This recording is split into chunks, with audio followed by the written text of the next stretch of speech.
세상의 모든 지식 언더스탠딩. 이번에는 진짜 반가운 손님이 또 오셨죠? 네, 인공지능이 모든 방송을 대체하더라도 이분은 대체할 수 없다. 는 네, 해담경제연구소 어혜진 소장님이 예. 오늘 재밌는 외신 이야기를 많이 준비해 오셨습니다. 네. 어서 오십시오. 안녕하세요. 네, 네, 저희는 이분 덕분에 평소에는 외신을 안 읽어도 되죠? 그렇습니다. 평소에는 그 일본 정부가 그 뭐 네이버 막 괴롭히고 막 그런 거에 그냥 관심 갖고 있다가 그 저도 파이낸셜 근데 보고 싶어서 결제도 했는데 보지를 못하고 있습니다. 비싼 걸 결제만 해놓고. 네, 그래서 네. 오늘은 이런저런 또 중요한 그렇습니다. 외국 소식들 알아볼게요. 네. 자, 오늘 어떤 내용입니까? 오늘은 일단 첫 번째로 칼럼을 하나 가져왔는데 네. 마틴 울프라는 사람 혹시 아십니까? 두 분. 마틴 울프. 알죠. 네. 네. 드라마만 많이 봤습니다. 파이낸셜 타임즈의 음. 칼럼니스트. 맞아요. 음. 그 국내에도 책 이렇게 두꺼운 거 나와 있거든요. 예. 세계적인 경제 평론가이자 파이낸셜 타임즈의 경제 그 논설 의원 인데 올해 78이에요. 한 40여 년 전에 파이낸셜 타임즈 기자 했던 분인데 이 화면 먼저 보겠습니다. 이번 칼럼의 제목이 뭐냐면 오래 살게 되는 것은 생각보다 많은 변화를 가져올 겁니다 라는 내용이에요. 근데 우리가 사실 살면서 뭐 뉴스도 보면 아유 그래 내가 오래 살다 보니 이런 것도 바뀌네 하는 일들은 사실 좀 많죠. 예. 근데 더러 그렇게 얘기도 할 수 있고 근데 그런 것들을 이제 싹 모아가지고 음. 정리를 쫙 한 다음에 핵심을 딱 찝어준 그 내용이에요. 그래서 이 칼럼 안에 그리고 인류의 수명에 대한 여러 가지 몇 가지 통계들도 또 있어가지고 예. 마틴 울프 책은 사실 사서도 보는데 마틴 울프의 칼럼은 이거는 좀 혼자 보기 아깝다. 그래서 좀 보여드리려고 가지고 왔습니다. 오래 살면 무슨 변화가 사회적 변화가 생길 것이다. 네. 근데 지금 사실 이제 파이낸셜 타임즈가 영국 언론이다 보니까 보여드리는 통계가 대부분 이제 영국 기준이기는 한데 예. 그래서 제가 중간중간 이제 국내 통계나 다른 통계 좀 껴놨으니까 참고해서 보시면 될 것 같아요. 예. 이제 첫 번째 그래프 먼저 볼게요. 그 과거에 우리도 그랬어요. 그 태어난 지 얼마 안 돼서 죽는 아기들이 많았잖아요. 예. 뭐 백신이 없거나 뭐 널리 보급되지 못한 것도 있었고 그런 게 또 큰 원인이었고 예. 그래서 뭐 깨끗한 물, 깨끗한 음식 아니면 뭐 백신, 뭐 항생제 네. 뭐 이런 그 나라 보건 수준 이런 것들이 어떻게 보면 그 나라 국가의 영아 사망률과 비례를 했거든요. 예. 근데 지금 이 그래프를 보시면 이게 무슨 그래프냐면 1000명이 태어나면 이 중에 일주일 안에 사망하는 아기가 있고요. 한 달 안에 사망하는 아기가 있고. 아, 그게 그 네, 그래프예요? 1년 안에 사망하는 아기가 있는데 예. 지금 1905년 맨 앞이죠. 1905년에는 영국에서 1년 안에 가장 많아요. 1년 안에 사망하는 아기 비중이 한 130명 정도 됐다. 지금으로 쭉 가면 이건 거의 한 명도 안 되거든요. 이야. 저렇게 드라마틱하게 변했어요? 저게? 1000명 중에 130명이 태어나자마자 거의 죽었다고요? 네. 근데 요게 무슨 의미인지 제가 조금 더 와닿게 알려드리기 위해서 예. 제가 그 영국 국가통계청 데이터를 좀 보기 쉽게 표로 직접 만들어 봤는데 요겁니다. 이걸 보시면 여기 under 1이라고 되어 있는 거는 이제 한 살 이전에 한 살 이전에 사망한 경우 1000명 중에 그리고 여기에는 이제 나이대별로 이렇게 있습니다. 예. 근데 1945년, 뭐 65년 뭐 이때만 해도 1000명당 한 살 미만 영아 사망 수가 지금 60세 이후 인구 1000명당 사망 수보다 많다는 거를 보여드리기 위해서 제가 이 표를 그러네요. 만든 거예요. 아. 이게 안 맞는데 숫자 이렇게 하지 마시고 예. 여기 이제 5단이잖아요. 예. 5살씩. 근데 여기는 under 1이면 한 1년이잖아요. 예. 예. 그러니까 요거를 5로 나눠서 생각을 하면 그죠? 45년, 뭐 65년 이때가 정말 가장 흔한 사망 연령. 이 태어나자마자였다. 그쵸? 한 살 미만이라는 거죠. 아. 근데 오늘날은 거의 뭐 87세 정도 되죠? 네. 그러니까 오늘날은 그냥 나이 들어서 죽는 거가 그런 경우가 사고 많죠. 사례 아니면은 네. 어렸을 때 사망하는 사례는 그 드라마틱하게 맞아요. 줄어든 거군요. 맞아요. 그래서 아까 그 표 다시 화면 좀 보여주시면 예. 지금 여기 65년 이후로는 이게 확연하게 줄어들죠. 예. 근데 이게 영국에서 홍역 예방 백신이 68년에 도입이 됐어요. 제가 이게 왜 이렇게 확 줄었을까 하고 찾아봤더니 이제 홍역 백신이 도입이 되고 보급이 되면서 확연하게 이제 줄어들기 시작한 영향이 좀 컸다. 예.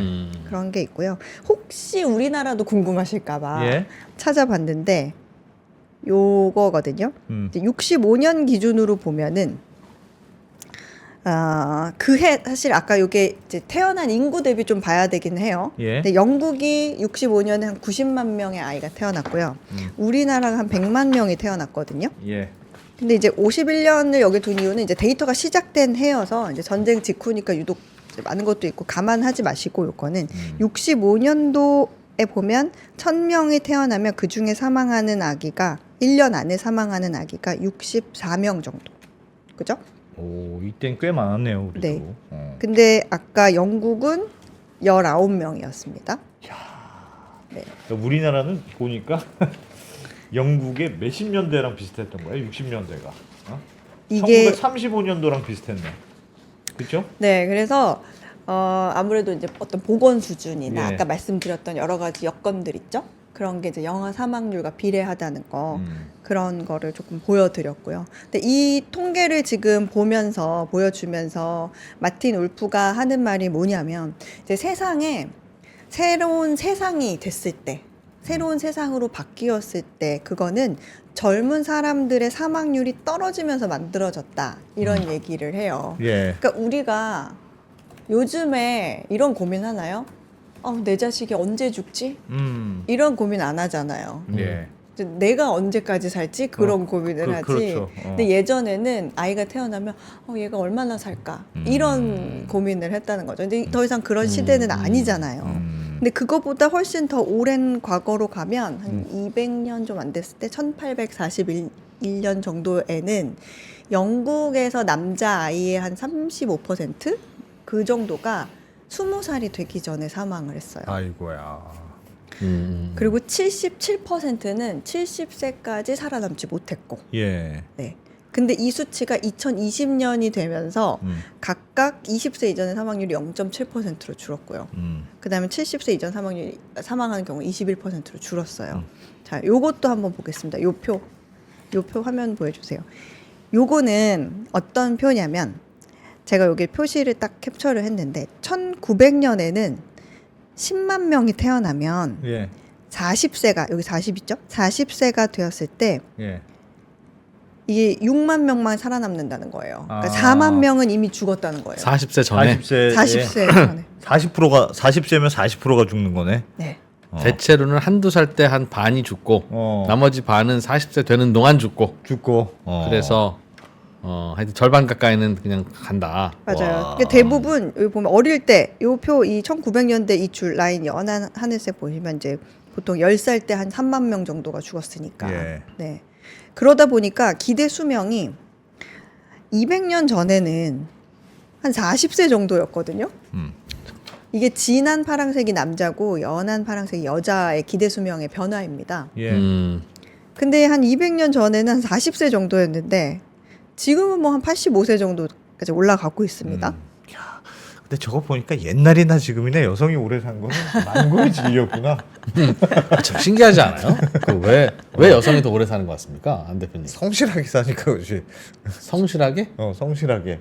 성실하게 살면 스트레스 받아서 어. 더 빨리 가지 않을까요? 술 먹고 뭐 하고 이러니까 그런 거죠.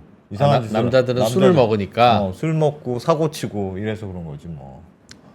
아니 그러니까 중간에 젊을 때 자꾸 죽는 남자들이 젊을 때 죽는 여성들보다 많다는 건 이해가 오케이. 가는데. 그거는 뭐 사고도 있고 술도 먹고. 어. 근데 70세까지 살아남았는데 자 70세 할머니와 70세 할아버지가 요 이 땅 하면 그래도 할아버지가 먼저 돌아가신다는 거예요. 82세. 살아남은 할아버지도 그동안 술 먹고 담배 피고 한 게 쌓여 있어서. 그래서 그런 거 아니에요? 술 담배다. 그렇다. 모르겠습니다. 어떻게 여성으로 살아오신 어 소장님의 입장에서는 왜 여성이 오래 사는 것 같습니까? 반대로 생각했을 때 남성이 더 여성보다 일찍 죽는 이유는 예. 네. 여성의 말을 듣지 않아서 뭐 술 먹지 마라. 좀, 잔소리 잘 듣지 않아서 쓰레- 안 좋다는 거 하고 하지 그렇지. 말라는 거 계속 하고 그게 누적된 결과물이다. 그냥 뭐 웃자고 하는 네. 얘기고요. 네. 전쟁에도 나가고 뭐. 제 끝장에는 여성들의 잔소리 듣다가 일찍 죽는 거. 그렇지. 그럴 수 있지. 제 얘기 아닙니다. 자, 댓글창에 올라온 얘기. 그렇지. 네. 뭘까 진짜. 네. 아무튼. 근데 이제 또 우리나라도 궁금하실까봐 음. 우리나라도 가지고 오긴 했습니다. 요 화면 보시면 네. 이 우리나라 같은 경우에는 아까 이게 영국이었거든요. 예. 우리나라 같은 경우에는 지금 85년을 넘어서면서 사실 영국을 따라잡습니다. 기대 수명이. 네, 네.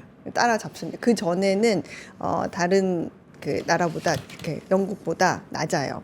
근데 점점 따라잡아요. 더 오래 삽니다. 근데 궁극적으로 제가 지금 해드린 얘기들 들어보시면 이제 다 아는 이야기일 수도 있는데 마틴 울프가 이 칼럼을 통해서 하려는 얘기는 뭐냐면 점차 사람들이 장수하는 사회가 되면 진짜 많이 달라질 거야. 지금보다 더 그러면 더 많이 달라질 거야. 이런 얘기예요. 근데 이것도 그것도 당연한 거 아니야? 또 네. 이렇게 생각하실 수도 있는데 구체적으로 이제 마틴 울프는 우리가 염두하고 살아가야 하는 몇 가지 포인트를 제시를 합니다. 앞으로. 네, 첫 번째는 나이 먹는 방식, 나이가 들어가는 방식을 바꿔야 된다라는 그게 무슨 말입니까? 거예요. 그러니까 지금까지는 늙으면 그래 늙으면 다 병 드는 거지 뭐 늙으면 뭐 다 아픈 거지 뭐 좀 아프다 가는 거지 그런 뭐. 거지 뭐. 다 그러는데 뭐. 예. 그 치료하다가 뭐 그냥 돌아가시고 뭐 그런 건데 이제는 어떻게 늙을 것인가가 가장 큰 문제가 될 거다. 그러니까 즉 노년기에는 그 질병을 예방하는 게 정말 중요하다. 예전에는 예방해봐야 어차피 죽는 시점은 거의 비슷했는데 예. 이제는 건강한 노년과 건강하지 않은 노년의 차이가 지금보다 뭐 지금은 크게 와닿지 않더라도 앞으로는 그 격차가 점점 벌어져서 차이가 굉장히 커질 거다. 예. 라는 포인트를 하나 제시를 했고 나이 들어서 오래 살아야 되니까 뭐 좀 관리된 노인, 준비된 노인, 정리된 노인과 그냥 노인은 이제 너무 차이 날 거라는 거죠. 그렇죠. 그러니까 뭐 지금도 예를 들어서 똑같이 80살까지 산다고 했을 때 예. 건강하게 80살까지 사느냐 80살까지 살지만 한 70살부터 이제 병원에서 치료를 받다가 돌아가시느냐 느냐. 저는 그것도 있겠습니다만 현실적으로는 돈 많은 노인이냐 돈 없는 노인이냐가 그것도 시간 맞고. 그것도 근데 그럴 더 거예요. 클 것 진짜. 같은데. 안 대표님이 네. 그 포인트 그 다음 얘기를 다음 얘기 그거 있어요? 다음 얘기예요. 이게 예. 이게 두 번째가 뭐냐면 예. 과거에는 부자나 가난한 사람이나 거의 비슷한 수명이었는데 이제는 그게 확연하게 달라지고 있다. 이런 점을 얘기를 해요. 근데 지금 마틴 울프가 이 화면 하나 보여주시겠어요? 지금 마틴 울프가 이 책을 사실 읽고 이 칼럼을 쓴 거예요. 이게 뭐냐면 지금 앤드류 스캇이 쓴 더 론제버리 임페러티브라는 건데 그 장수 사회를 기후 변화와 같은 어떤 사회 현상으로 정의를 하고 이 사회 경제적 영향이 뭐고 어떤 가이드라인을 제시한 책이거든요. 근데 이 책 내용 중에 보면 미국에서 가장 부유한 1%와 가장 가난한 1%의 기대 수명 차이는 남성의 경우에는 15년이 차이가 나고 여성의 경우에는 10년이 차이가 난다고 합니다. 그러니까 빈부의 격차가 수명의 격차가 되고 가난하면 상대적으로 훨씬 빨리 죽게 된다는 얘기를 하고 있어요. 근데 이렇게 되면 결국에는 이제 불평등에 대한 사회적 저항이 어떻게 되겠어요? 그래. 상상할 수 없게 커지겠죠. 그러니까 옛날에는 부자든 가난하든 결국은 좀 중간 돼서 죽고 어렸을 때 병 걸려서 죽고 이렇게 죽어갔는데 그렇지. 지금은 의학이 발달해서 계속 살 수 있는 방법들이 있으니 네. 돈이 있는 사람과 돈이 없는 사람 수명의 차이가 극단적으로 벌어질 거다. 네. 그런 뜻이네요. 그렇지. 그게 이제 마틴 울프의 주장입니다. 그리고 그 맞는 말인 것 사람은 같은데. 돈이 있고 없고 하는 거에 따른 그 격차가 크지만 예. 사실 젊을 때는 예. 돈 많은 23살이나 돈 없는 그게 23살이나 그거지. 그게 그거지. 사실은 맞아요. 그리 큰 차이는 아닌데 네.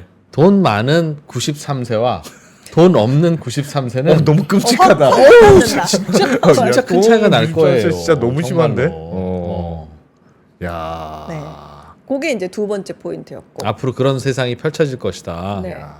그리고 세 번째는 이제 우리부터 이게 조금 잘 염두를 해둬야 되는 얘기인데 예. 뭐냐면 세 번째로 하는 말이 자 그러면 나이에 대해서 생각하는 방법도 바꿀 필요가 있다. 그게 뭐냐면 네. 여유 있게 오래 살다 가는 게 음. 이제는 더 이상 나만을 위한 건 아니다. 그렇지 않아요? 나만을 위한 게 이제 우리 다 자녀 있잖아요. 예. 자녀를 생각했을 때 건강하게 여유 있게 오래 살다 가는 거는 저만 좋습니까? 뭐 자녀한테 좋겠죠. 그죠? 만약에 제가 너무 아프고 나이 들어서 계속 병원 신세 져야 되고 그렇지. 그리고 수명은 계속 오래 살기는 하는데 얇게 오래 살면서 연금은 계속 받아야 하고 그렇게 됐을 때는 이제 미래의 젊은 청년들에게 좋을 게 없잖아요. 예. 그렇죠. 사실은 그렇죠. 네. 노인들은. 그래서 이거는 더 이상 나만을 위한 일이 아니다. 빨리 죽어야 된다. 이거는 이제 필연적으로 젊은 사회 구성원들을 위한 일이 된다. 그래야 큰 부담을 주지 않으니까. 그래서 하는 얘긴데 네. 마틴 울프가 그래서 하는 얘긴데 앞으로 인간이 90대까지 살아갈 세상은 라이프 사이클을 완전히 다시 재고해야 된다. 즉 오래 일해야 된다. 라는 오래 얘기를 합니다. 일해야죠. 오래 일해야 된다. 그렇게 될 거예요. 뭐 그렇지. 근데 지금은 뭐 교육 받는 시간 뭐 한 25년, 뭐 일하는 기간 뭐 한 35년. 은퇴하고 나서 기대 수명은 계속 늘어나니까 또 뭐. 또 한 30여 년을 또 은퇴 이후를 살아야 되잖아요. 예. 근데 이런 식으로 쉬는 사이클은 앞으로는 개인과 사회에서 모두 불가능해질 것이다. 라고 얘기를 합니다. 앞으로는 교육받고 일하고 은퇴하고 다시 교육받고 은퇴하고 다시 일하고 이게 반복될 거다. 그래야 오래 사는 인생을 감당하는 방법이 될 수 있다. 어떡하지? 근데 그렇게 보면요. 근데 그럼 젊은 사람들이 일할 자리가 없을 거 아니에요? 아까 전에 AI도 저희가 AI 리포트를 잠깐 배웠는데 네. AI가 애널리스트 리포트를 너무 잘 써줘요. 근데 막 아주 고참 애널리스트 정도는 안 되지만 신참 정도 거는 그냥 성실하게 쓰는 것까지는 AI가 다 해줘. 그러면 계속 고참 애널리스트만 몇 명 있으면 그냥 리서치 센터 굴러가는 거예요. 일단 나머지는 AI가 하고. 태어나는 아이들이 좀 줄고 있기도 하고 우리가 지금 생각하는 직업이 몇십 년 뒤에도 계속 있을 거라는 생각보다는 계속 새로운 직업들이 생겨날 수도 그러니까 있으니까. AI로 네. 지금은 안 하는 다양한 일을 스스로 만들어서 해내야죠. 네. 그래야 그래서 먹고 이런 식으로 생각해 볼 수도 있죠. 더 이상 이제 40대 은퇴해서 다시 대학을 다니는 게 이상한 게 아닐 수도 있다. 라는 거죠. 계속 일하는 걸 생각해 보면 네, 꼭 젊었을 때 딱 그 시기에 대학에 가서 졸업을 해서 직장에 다니고 은퇴하고 아니라 다시 대학에 뭐 들어가거나 아니면 대학을 40대에 간다는 거 이상하지 않을 수도 있고 정년이나 일반적인 퇴직 연령도 무의미해질 수가 있고 그러니까 생각보다 진짜 오래 일해야 된다는 이야기를 하고 있습니다. 그리고 뭐 마지막으로는 예. 이제 뭐 여러분도 다 공감하시는 얘기지만 사회 시스템 재정비죠. 그러니까 그런 세상을 만들기 위해서는 뭐 교육이든 노동이든 뭐 연금이든 뭐 보건 시스템이든 다 재정비를 해야 되는데 그 중에서도 연금에 대한 어떤 기여율도 바꿔야 된다. 뭐 그런 시스템적인 얘기를 마지막에는 덧붙였죠. 참 걱정입니다. 보통 어찌어찌 하다 보면 한 50 몇 살 되면 이제 사장이 되잖아요. 50 몇 살짜리 50 몇 살 되고 사장 다 되는 건 아니지. 근데 사장이 됐는데 70살인 내가 옆 직원으로 일한다는 건 쉽지 않을 것 같지 않습니까? 우리나라에서는. 그런 거 진짜 괜찮아져야죠. 그래야 계속 오래 일하지. 그러니까 사실은 네가 나이가 내가 많은데 이렇게 하면 그래서 오래 일할 수가 예전에는 20살부터 그냥 세서 뭐 40살에 막 대통령도 하고 30살에 총리도 하고 그랬잖아요. 예. 그리고 나서 이제 뭐 한 50 몇 살 됐을 때 그냥 은퇴하고 뭐 각 정치를 대국적으로 하십시오. 막 하고 그냥 서로 가고 막 그랬는데 요즘엔 뭐 80, 90, 뭐 이제 100살 정도까지 계속 네. 그럴 거면 네. 한 80살 정도에 정년 퇴임을 하게 되는 거 아닌가. 그렇죠. 그래서 뭐가 그런 많이 달라지는 것 같네. 두 분이 하시는 말씀처럼 좀 다양한 생각을 해볼 수 있는 예. 그런 거라서 그러니까 자기가 자기를 고용할 수밖에 없을 거예요. 제가 생각하기에는 오랫동안 2%도 일을 하고 싶은데 네. 나이를 먹으면 먹을수록 2%하고 일하고 싶지 않을 거라고요. 아시네요? 알아요, 저도. 아니, 내가 나를 봐도 얘는 좀 이상해, 사실은. 그래서 저는 뭐 자아 비판의 시간입니까? 안 대표님 부정하지 않으셔. 그 사람은 나이 들면 이렇게 저는 이걸 보면서 나니까 옆에 있는 거지. 2% 맞춰주기가 얼마나 힘든 건데 나니까 지금 다 맞춰주면서 하는 거다. 저니까 뭐. 계속 나오죠. 하여간 그래서 이거는 나이가 들어도 계속 일은 해야 되는데 예. 어디에 고용돼서 일하는 건 어려울 것이다. 그러면 다 이제 모든 노인들은 자영업을 해야 된다고요. 그러네. 아니면 노인들끼리 일하든가 예. 뭐 그렇게 네. 그런 게 뭐가 있을까? 이런 얘기가 있었다. 여러분도 한번 수명의 변화가 하여튼 그 격차 양극화를 일으킨다는 건 좀 무섭긴 무섭네요. 그렇죠. 그러니까 이게 약간 어떤 기후 변화처럼 우리가 이제 생각을 해야 된다는 거죠. 네. 진짜 자살률 높아질지도 몰라요. 진짜 노인 자살률. 네.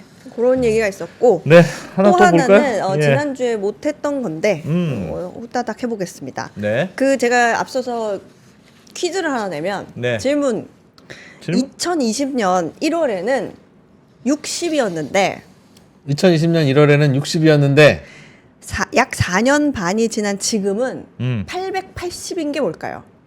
4년 전엔 60이었는데 지금은 880. 네. 무슨 올 급등한 종목입니까? 무슨 급등 종목? 우리가 못 산 급등 종목. 힌트 60만 원인데 880만 원이라는 거. 힌트 남미에서 남미에서 남미 급등 종목인가? 60이었는데 4년 만에 60에서 880이 된 거는 무엇일까요? 네. 100배가 된 10배 이상 늘어난 거네? 60에서 880. 2% 흰머리 뭐 이런. 뭡니까? 바로 예. 4년간 거의 15배 오른 건데 예. 아르헨티나 돈 페소에 대한 달러 대비 가치입니다. 아르헨티나. 네. 환율이 그만큼 달러- 아르헨티나 급락했다는 거네요. 네, 아. 달러 페소 환율이 60이다가 지금 880 이에요? 오늘 884였거든요. 15배면 그럼 달러당 1,200원 하다가 그죠? 1,200원 하다가 2만 원, 요즘에는 3만 원 한다는 얘기네. 18,000원 한다는 아니 겁니다. 저 TV에서 그거 봤어요. 아르헨티나는 음식점 파는데 그걸 칠판에다 쓰더라고. 하도 맞아. 자주 바꿔야 계속 돼가지고. 바꿔야 되니까. 메뉴판. 메뉴판을 가격이 그날 저녁에 바로 바뀌니까 그때 맞습니다. 바꾸느라고 다 칠판에다 쓰더라고요. 맞아요. 그래서 이게 91년도만 해도 페소당 1달러였거든요. 예. 그랬던 아르헨티나가 이렇게 자, 요거 보시면 지금 오늘은 요거보다 조금 높아서 884인데 또 올랐어요? 네. 아이고야. 근데 이 최근에 이렇게 환율이 급격하게 치솟은 이유가 작년 12월에 그 하비에르 밀레이라는 새로 대통령 11월 말에 아르헨티나 뽑혔거든요. 대통령. 저 아르헨티나 대통령이 요즘 엄청나게 개혁한다던데. 맞습니다. 그 대통령이 인위적으로 환율을 높였기 때문인데 이제 페소가 음. 평가절하라고 하죠. 여기서도 예. 보시다시피 언더스탠딩에서 제가 얘기한 적이 있습니다. 당시 달러 대비 자국 화폐 가치를 50% 넘게 끌어내렸어요. 예. 근데 아르헨티나는 고정 환율제를 쓰는데 공식 환율로 기존의 달러당 원래 한 391페소 당시에 그 정도 됐던 거를 800페소를 만든 거예요. 그러니까 쉽게 말하면 정부가 달러당 1,300원인 환율을 2,600원으로 인위적으로 조정을 한 거죠. 예. 그래서 아르헨티나 국민들은 그래서 돈이 생길 때마다 그러면 어떻게 하겠어요? 달러나 뭐 금같이 뭐라도 하여튼 사두면 사둬야 돼요. 아니면 계속 통화 가치, 자국 통화 가치가 계속 떨어지니까 현금으로 들고 있기보다는 모든 돈 되는 걸 사두는 게 이득이에요. 그러니까 4년간 만약에 4년 전에 달러든 금이든 사뒀다면 지금 뭐 한 15배는 우습게 벌었다는 뜻이 될 수도 있으니까. 예. 와. 근데 그 얘기는 뭐겠어요? 다시 말하면 누구도 은행에 저축을 하려 하지 않는다는 얘기가 그렇겠네. 됩니다. 그렇겠네. 예. 근데 4년에 이자가 붙어서 15배가 원금이 되면 은행에 저축하겠네. 그렇죠.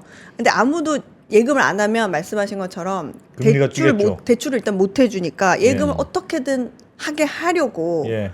이 프로님 저 말씀하신 것처럼 뭔가 예금이자 네, 그래서 요걸 한번 보겠습니다. 예금 예금이자가 금리 어마어마합니까? 이자입니다. 얼마일까? 128%요? 작년 11월에 127.8%. 이자가 연 예. 100%. 예. 야, 100% 야. 넘는 거지. 근데 지금은 100원, 1,000원을 넣으면 2,000원 이상 나오는 거네. 그죠. 그래서 지금 5월 기준으로는 그래도 이제 급격하게 이제 대통령 바뀌고 와. 나서 예. 미치겠다 진짜. 50%로 떨어졌습니다. 지금 5월 기준으로. 50%. 그럼 1월 달에 1억을 빌렸으면 12월에는 2억을 갚아야 되는 거네? 그렇죠. 근데 요게 아르헨티나 물가와도 비슷하거든요. 예. 여기는 이건 그렇겠지. 그리고 기준 금리와도 비슷합니다. 아, 기준금리가 100%예요? 아르헨티나는? 기준 금리가 지금 50%입니다. 5월 기준으로. 예. 좀 내려갔구나. 네. 아. 요게 지금 은행 금리가 한 60%대 뭐 이 정도 많이 되네요. 떨어졌네. 네. 이거는 지금 기준 금리고요. 아하. 근데 이게 아르헨티나 통화 가치 하락률과도 비슷하다 이렇게 보시면 되는데 그러네요. 밀레이 대통령이 페소 평가 절하하는 거는 사실 물가는 올라도 수출로 버는 돈은 더 많아지면 이제 재정 적자 좀 줄일 수 있다 이렇게 생각해서 그런 건데 실제로 올해 1분기에는 0.2% 재정 흑자 달성을 했어요. 이야. 16년 만에. 어떻게 그랬냐? 대통령이 완전히 요 뉴스 보시면 연설하면서 매우 기뻐하죠. 예. 근데 인플레도 연간으로 따지면 막 한 280%막 세 자릿수 나오는데 예. 그래도 뭐 월간으로 따지면 올해 초부터 좀 잡히기 시작해서 3월에 뭐 전월 대비 11%뭐 이랬고 지금 며칠 전에 나온 기사인데 도시 물가 상승률은 이제 월 단위로 했을 때는 한 자리로. 한 자릿수로 오. 네, 전체도 지금 한 자릿수 예상하고 어떻게 있습니다. 저렇게 잡았지? 근데 이런 상황에서 아르헨티나에 주목할 만한 뉴스가 또 하나 나왔는데 예. 10,000페소짜리 지폐를 새로 발행한다는 거예요. 우리 돈으로 하면 15,000원 정도 되거든요. 예. 요 뉴스인데 어. 저러면 요렇게- 더 요렇게 생긴 거를- 인플레를 더 자극하는 거 아닌가? 요렇게 생긴 거를. 근데 재밌는 게 뭐냐면 작년에 2,000페소 새로 발행했어요. 예. 최고 고액권으로. 네. 초고액권으로. 근데 그게 이- 그때 2,000페소 할 때는 아유 뭐 그렇게 큰 돈을 또 이렇게 만들고 그래. 뭐 이렇게 필요해. 그랬는데 1년 만에 벌써 10,000페소짜리. 나와야 되고. 근데 당연한 게 1년 사이에 물가가 지금 4배 넘게 올랐잖아요. 아, 그러네. 근데 우리는 뭐 최고 고액권이 5만 원권인데 얘네는 만 원이 최고 고액권이니까. 근데 우리도 진짜 지금 비싼 요 기사 거네. 하나 더 보시겠어요? 연말에 2만 페소짜리 또 나올 수 있다고 합니다. 아, 또 나온다? 네. 근데 지금 아르헨티나에 20페소짜리 지폐도 있어요. 우리 돈으로 따지면 30원짜리. 예. 아, 옛날에는 그게 큰 돈이었는데. 20페소, 50, 100, 뭐 200, 500, 1000, 2000. 근데 이번에 10,000페소까지 한 8장의 지폐가 있어요. 근데 아르헨티나 이걸 어떻게 좀 잘 와닿게 설명을 드리려고 고민해봤더니 아르헨티나 이제 빅맥 세트. 네. 빅맥 세트 하나에 5,300페소 정도 하거든요. 근데 만약에 이거를 500페소짜리로 낸다. 그러면은 이제 막 가만히 있어봐요. 막 한놈, 두식이, 석삼, 너구리, 오징어. 저 뭔지 알아, 저거? 알아. 옛날에 저 가만히 있어봐요. 야, 연식 나온다. 연식 나와. 근데 예? 이게 현지 상점들이 현금 거래를 또 선호하기 때문에 네. 이제 작은 거 하나 살 때 그 정도면 이제 큰 거 뭐 산다 그러면 이제 야. 여기 있어요 이렇게 하고 이제 보집 내려놔야 되는 네. 겁니다. 근데 원래 사실 아르헨티나 앞에도 잠깐 말씀드렸지만 이 정도 아니었잖아요. 예. 1980년대에는 1인당 소득이 한국의 5배 정도. 와, 그렇게 잘 살았어요? 네. 근데 왜 이렇게 됐어요? 80 몇 년에요? 80년에. 80년에. 1980년에. 그래, 그때 그 엄마 찾아 산말리 그게 전두광- 돈벌로 그 아르헨티나 엄마가 간 거지 않습니까? 그게. 아, 아르헨티나가 잘 살아서. 아르헨티나가 잘 살아서 엄마가 아르헨티나로 돈 벌러 아르헨티나로 간 게 엄마 찾아 산말리야. 아, 그게 아르헨티나였어요? 아르헨티나입니다. 아르헨티나. 엄청 울었는데. 마르코. 예. 하여튼 왜 이렇게 음료연식이 됐을까 들어가네. 하는 의문에 요 화면 한번 더 보여주시면 요것만 하고 맞추면 될 것 같은데요.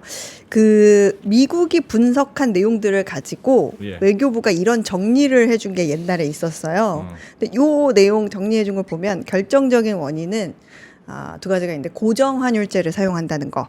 그리고 과거에 노동시장 개혁에 실패했다는 거. 요거를 좀 아르헨티나가 왜 잘 살던 아르헨티나가 왜 저렇게 됐냐? 왜 저렇게 됐을까? 요 두 가지를 꼽았는데 음. 그 나라가 보통 이제 잘 되려면 여러 가지가 있지만 외국인들의 자본이 좀 많이 들어오면 그렇지. 좋잖아요. 잘 들어와야 되잖아요. 그러면 그 나라의 모든 게 효율적이고 투자 친화적이 돼야 되는데 그래서 보통 뭐 규제를 잘 없애려고들 하죠.